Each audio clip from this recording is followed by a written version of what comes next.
صحابہ کرام نے حضور نبی پاک صلی اللہ علیہ وسلم سے ایسی محبت کی ہے اور آپ کی ایسی فرمانبرداری کی ہے میرے بھائیوں کہ اللہ رب العزت نے دنیا میں ان کے جنتی ہونے کا اعلان کیا ہے. رضی اللہ عنہ ورضوان فرمایا, وَكُلٌّ وَعَدَ اللَّهُ الْحُسْنَى فرمایا, سب سے اللہ پاک نے جنت کا وعدہ کر لیا.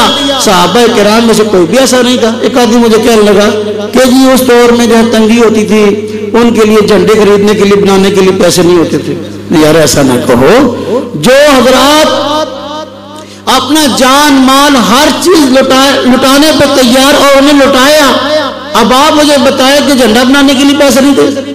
سیدنا عثمان غنی رضی اللہ عنہ 1000 اونٹ مالو اسباب سے لدے ہوئے امت مسلمہ کے لیے وقف کرتے ہیں, جھنڈے کے لیے ان کے پاس پیسے نہیں تھے.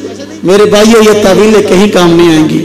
میں غلط بات کروں گا اللہ کے ہاں میں مجرم ہوں, کوئی اور کرے گا تو وہ مجرم ہے.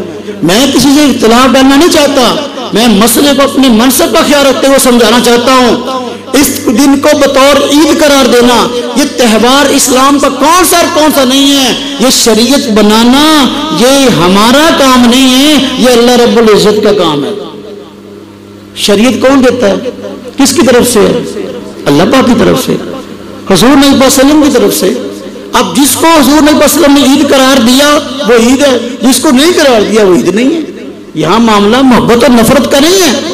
ہم کو جی دیکھو تمہیں تو محبت نہیں ہے ایسی تم کہتے ہو, نہ محبت ہر آدمی کو ہے, محبت ہر آدمی کو ہے.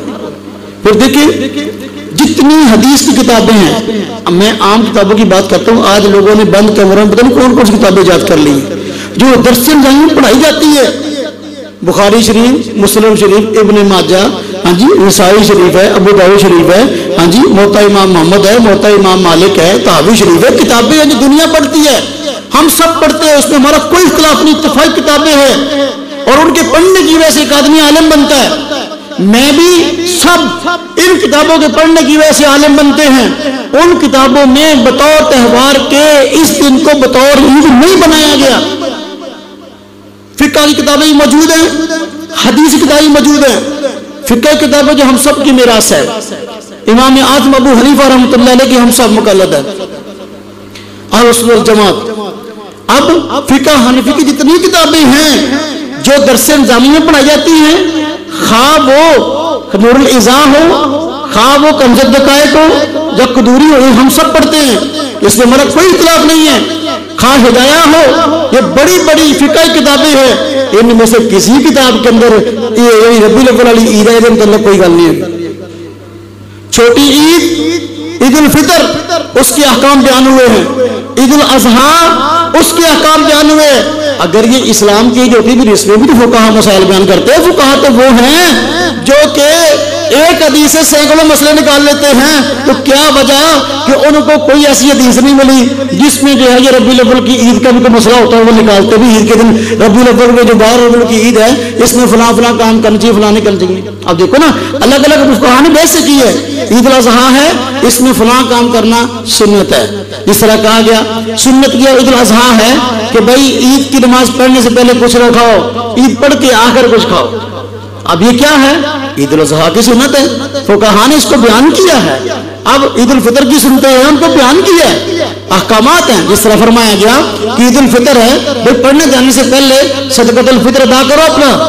اب یہ احکامات ہیں, لیکن اس دن جو ہے کیا کرنا ہے, نہ تو اس کا کوئی چیپٹر ہے کسی حدیث کی کتاب کے اندر اور کسی معتبر فقہ کی کتاب کے اندر جو ہم سب پڑھتے ہیں, جن کے پڑھنے سے ہم عالم بنتے ہیں اور جن کو کھول کر ہم فتویٰ دیتے ہیں.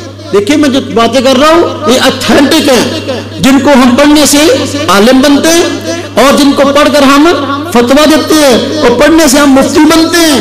ان کتابوں کے اندر اس عید کا کوئی تذکرہ نہیں ہے.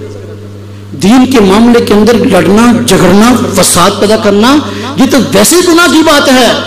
تو اب میں اس حوالے سے یہ بات نہیں کر رہا کہ آپ لڑیں یا جھگڑیں کسی سے. میں آپ کو صحیح بات اپنے مسجد میں, اپنے مدرسے میں, اپنے لوگوں کو بتا رہا ہوں. اس سے نہ مجھے قانون روکتا ہے نہ مجھے کوئی اور روکتا ہے. میں یہ سمجھتا ہوں کہ میرے دوست بسا اوقات پریشان ہوتے ہیں، یار ہمارے ہمارے دوست نے جھنڈا لگایا ہے، میں کیوں نہ لگاؤں، اس نے لاٹھی لگائی ہے، میں کیوں لگاؤں، وہ بسا اوقات زبردستی ہمارے گھر پر بھی لگانے لگتے ہیں۔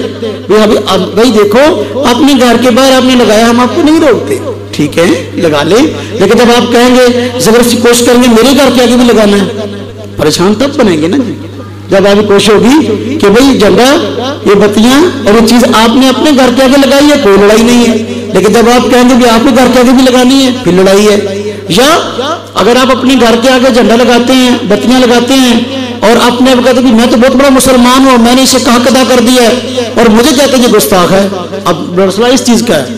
اگر آپ اپنے گھر پہ جھنڈا لگائے، اپنے گھر پہ بتیاں لگائیں، ہمیں کچھ نہ کہیں، ہمیں آپ سے کوئی غرض نہیں ہے، ہم آپ سے لڑنا نہیں چاہتے، نہ ہماری لڑائی ہے، ہم تو علمی لوگ ہیں، کتابی لوگ ہیں، پڑھنے پڑھانے والے لوگ ہیں، درسگاہ کے آدمی ہیں، مسئلہ بتانے والے ہیں۔ اگر کوئی اس طرح کی بات بھی ہے اتھینٹک حدیثی کتابوں سے ہمیں بتا دیں، ہم بھی کرنے کے لیے تیار ہیں۔